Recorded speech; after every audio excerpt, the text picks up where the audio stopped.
Today I'll be talking about the Samyang 18mm f2.8, a small, lightweight, very wide, not very long, and there's no reason for self-doubt type of lens. It's not the size that matters, it's how you use it. And with ultra-wide lenses, do use it carefully. Priced at $329, it's very affordable. Even better when on sale, it can go as low as $229 on Amazon Day, if you're patient enough. Overall, it's a nice travel-friendly lens for stills and video when trying to get larger-than-life imagery or establishing shots. Let's get over the basics. This is a very small lens that takes 58mm front filters, a deviation from Samyang's tiny series of lenses which usually use 49mm.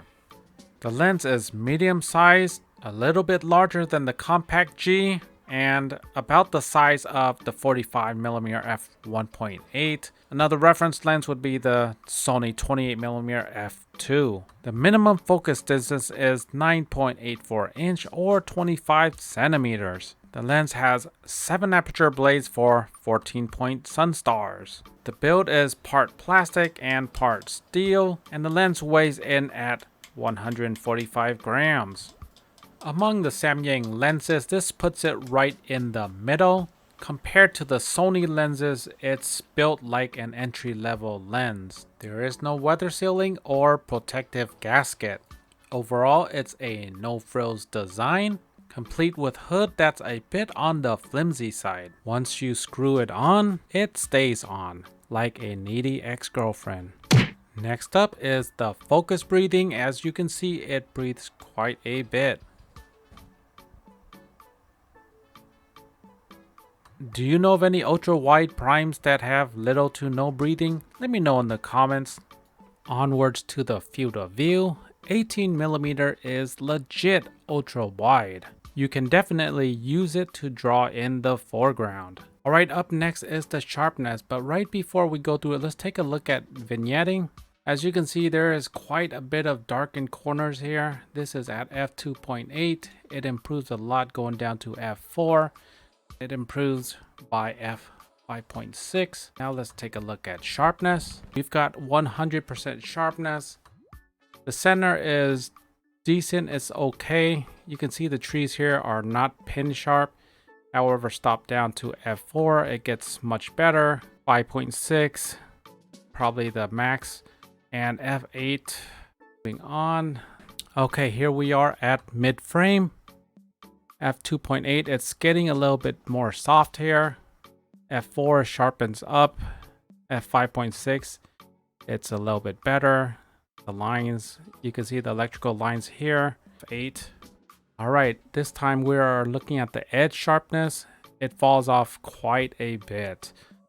Wide open, as you can see, the freeway sign is a little bit blurry. At f4, it improves a little bit. f5.6, it gets much sharper.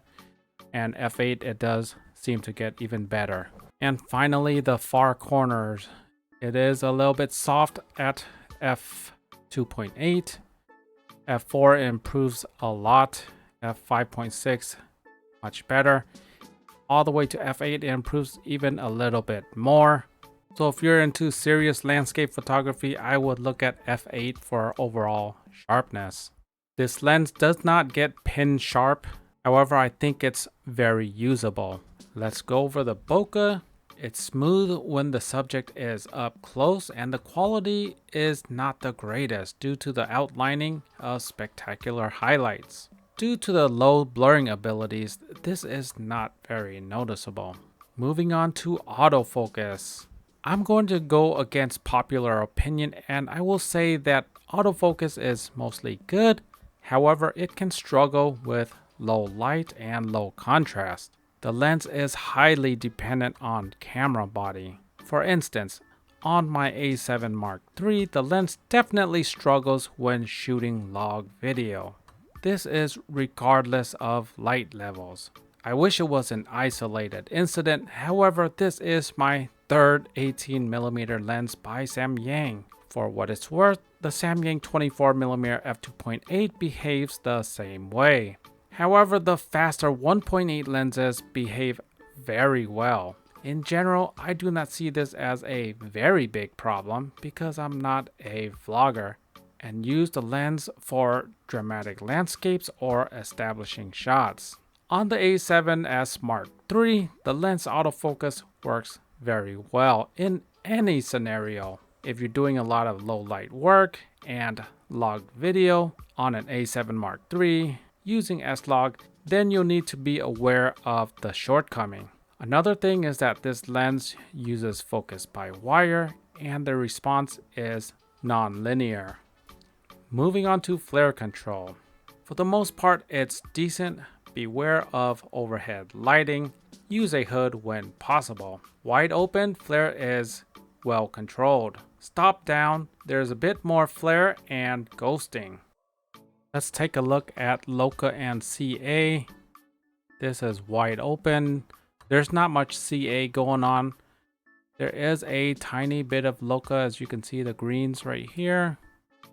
This is the far corner, so this is bad as it gets. It gets a little bit purplish right here, so there is some Loca.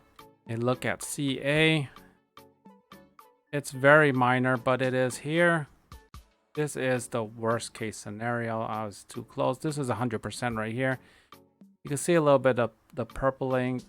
It's very minor in my opinion. Let's talk about the alternatives. The Sony ecosystem is massive.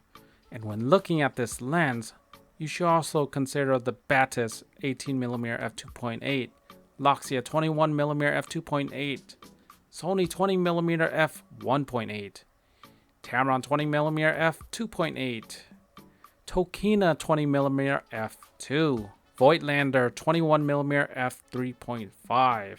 If you do not need the absolute smallest size, even the zooms are reasonable in size. However, they may cost a lot more, including the 16 to 35 f4 and 2.8, along with the Tamron 17 to 28 f2.8. Final thoughts on the Samyang 18mm f2.8.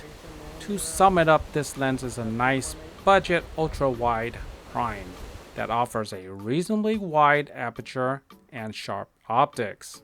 The very small size makes it easy to carry around as a complementary lens. If you're not an avid ultra-wide user, this would be a nice addition to your kit without weighing you down or taking up too much space. It's a great travel lens for the price and size. So if you enjoyed the video, be sure to pound that like button and subscribe for more videos. Thank you so much for watching and take care.